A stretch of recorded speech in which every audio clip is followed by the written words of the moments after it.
Bonsoir.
Merci beaucoup. Pour la prochaine chanson, je voudrais inviter sur scène Charlotte Gainsbourg.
Merci beaucoup.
Maintenant, nous allons accueillir l'excellent, le merveilleux Neil Hannon.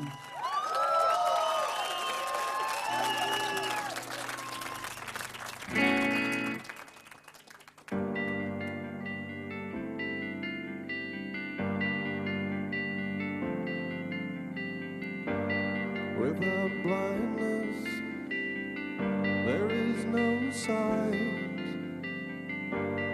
You'd see further if you'd only close your eyes.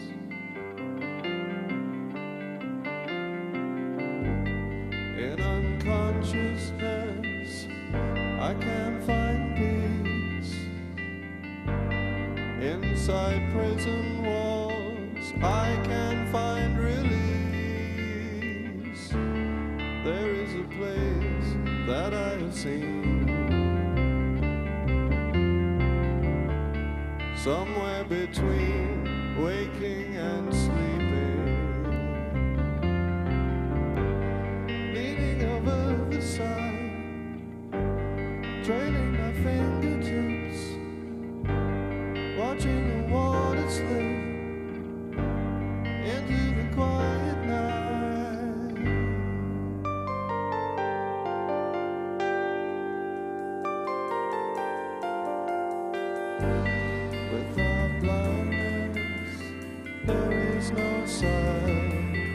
pity further if you close your eyes.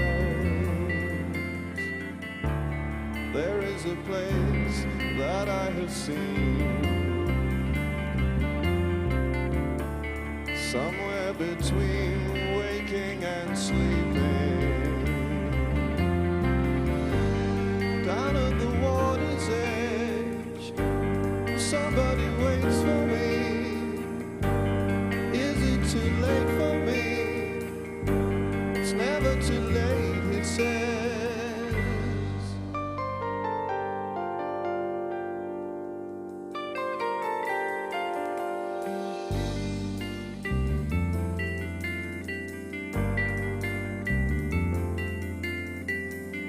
View from the wrong end of a telescope, I see myself so far below.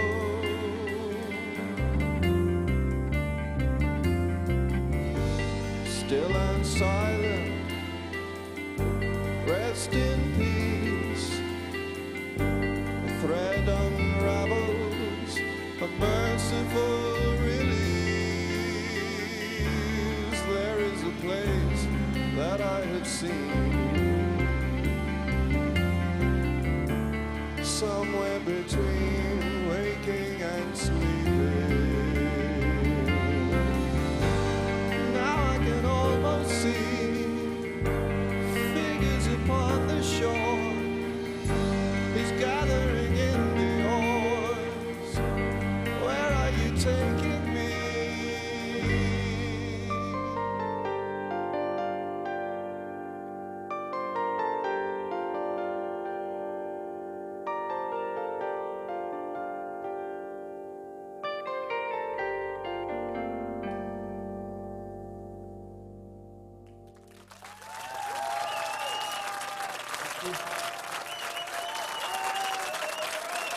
Anon.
Pierre, bonsoir. Bonsoir. Bonsoir. Vous sentez-vous aujourd'hui aussi à l'aise sur scène qu'en studio? C'est deux concepts différents. Et en studio, on peut vraiment se laisser aller à faire quelque chose de très calme et très contemplatif. Et sur scène, les gens sont quand même en demande d'énergie. Et en même temps, si on perd ce qui fait notre style, ils seront déçus aussi. Donc l'équilibre de la scène est très dur à gérer, à savoir apporter, insuffler une sorte d'énergie que les gens désirent quand ils vont voir n'importe quel concert. Notre seul but en studio, c'est de faire quelque chose de le plus beau possible. Et je trouve que maintenant, au bout de 10 ans, cet équilibre, on arrive à l'atteindre, quoi. Qui sont les 3 musiciens qui vous accompagnent sur cette tournée? Alors, il y a au clavier, c'est Vincent Torel. C'est un petit gars qu'on a découvert alors qu'il répétait avec Charlotte Gainsbourg quand on a fait l'album de Charlotte. Et c'est comme ça qu'on l'a découvert. Et c'est très dur de trouver quelqu'un de bien pour les claviers parce qu'avec les claviers analogiques et les vieux Moog, on peut facilement faire quelque chose de mauvais goût, de kitsch. Et trouver quelqu'un qui a la science des claviers et qui correspond à ce que notre approche que nous on a avec ces claviers-là, c'est assez rare. Donc on est assez content d'avoir trouvé Vincent. Et à la batterie, il y a Earl Harvin qui vient du Texas. Et c'est pareil, c'est assez dur de trouver un bon batteur pour nous parce qu'il faut quelqu'un qui s'y connaisse en batterie, qui puisse jouer devant des milliers de gens et en même temps qui sache ce que c'est que les boîtes à rythme, les sons électroniques, qui puisse triguer des samples. Donc c'est quelqu'un qui doit avoir une science de l'électronique aussi développée que celle du jeu de batteur, quoi. Et ensuite, Jean-Benoît et moi, on met par-dessus ces deux-là tout notre savoir-faire, nos compositions, nos accords aux Rhodes, à la basse. Et une fois qu'on a fait tout ça, tout ce qui reste, on a engagé quelqu'un qui s'appelle Steve Jones, qui s'occupe vraiment une fois que la chanson est pratiquement finie, de voir ce qui lui manque. Et donc c'est un musicien complémentaire qui va soit faire une guitare, soit faire une basse, soit faire un sample, soit faire une basse au synthé. Il va rajouter le petit truc qui va compléter l'ensemble, quoi. Revenons à Pocket Symphony. Comment avez-vous appréhendé cet album? Je pense qu'on a voulu vraiment faire quelque chose de très très zen, d'extrêmement relaxant, enfin comme une porte ouverte au lâcher prise. On a essayé d'élaborer cet album comme une espèce de médicament et on l'a fait d'abord pour nous. Cet album, c'est un peu aussi 10 ans de rencontres, non? Toutes les rencontres nous enrichissent à titre personnel et aussi en termes de chansons, puisque pour chaque projet annexe qu'on fait, on compose beaucoup de musique et tout d'un coup, des morceaux apparaissent qu'on a composés à l'occasion d'un film ou pour Charlotte et on les garde pour nous parce qu'on les trouve bien. Et donc sur l'album, il y a au moins la moitié du disque, c'est de la musique qui a été conçue alors qu'on faisait autre chose, quoi. Donc grâce aux collaborations et aux rencontres, on a fait une moitié d'album déjà. Il y a beaucoup de mélancolie dans cet album. Ouais. Est-ce que c'est venu naturellement? Je pense que c'est la middle age crisis, la crise de milieu de vie. Voilà. Aujourd'hui, vu votre évolution, vous sentez-vous plus proche de musiciens contemporains? Non, parce qu'on n'a pas le... Enfin, bon, c'est vrai que Air, c'est entre deux mondes un peu. C'est entre l'entertainment et un peu la musique savante. Je pense qu'on est très attiré par les harmonies savantes. Mais néanmoins, on ne va pas aussi loin que des compositeurs comme, je sais pas, comme Messiaen ou quoi que ce soit. Nous, c'est quasiment encore du simplisme, notre musique. Donc voilà. Mais d'un autre côté, vous avez cette capacité à mélanger le passé et le futur. Ouais. C'est une des choses qui nous attirait d'ailleurs au Japon. C'est que c'est un pays qui est entièrement basé là-dessus. Lorsqu'on enregistre une musique, on pense toujours à l'universel, c'est-à-dire à atteindre émotionnellement quelqu'un de façon universelle, c'est-à-dire que ça ne s'adresse pas à quelqu'un d'une culture particulière ou quoi que ce soit. On essaye vraiment de faire quelque chose de supra-émotionnel pour toucher les gens. Et c'est en étant justement, en essayant de sonner classique, en essayant de sonner universel que finalement tu arrives à faire des choses très spéciales à la fin. C'est un peu paradoxal. Est-ce que vous pensez que les ambiances multiples font la force de ce Pocket Symphony? Ouais, même la force de notre musique en général. Et d'ailleurs, c'est ce qui nous permet de faire autant de collaborations, c'est que comme on s'échappe du format de chanson, notre musique peut s'adapter à vraiment à tous les milieux, tous les arts, tous les domaines, quoi. Et grâce à ça, on voyage à travers les side projects d'une manière beaucoup plus malléable que si on était un groupe de rock. Quel est pour vous l'apport essentiel de votre producteur Nigel Godrich? Je crois que pour la première fois, l'acoustique, vraiment le grain des instruments est incroyable, notamment enfin, le grain des guitares et un esprit de synthèse aussi. Il nous a aidé à aller vers l'essentiel et à épurer. Il nous a aussi beaucoup donné confiance en nous pour chanter. On faisait l'album de Charlotte en même temps, comme c'était le producteur aussi. On a vachement collaboré ensemble pendant 1 an et demi. Là, on ne s'est pas quittés pratiquement. Comment vivez-vous le succès de l'album de Charlotte Gainsbourg auquel vous avez largement contribué? Ben, on le vit super bien, c'est super agréable parce qu'on a fait une musique assez étrange finalement et qui commercialement marche. Et ça, c'est c'est le plus beau, c'est la plus belle aventure, quoi.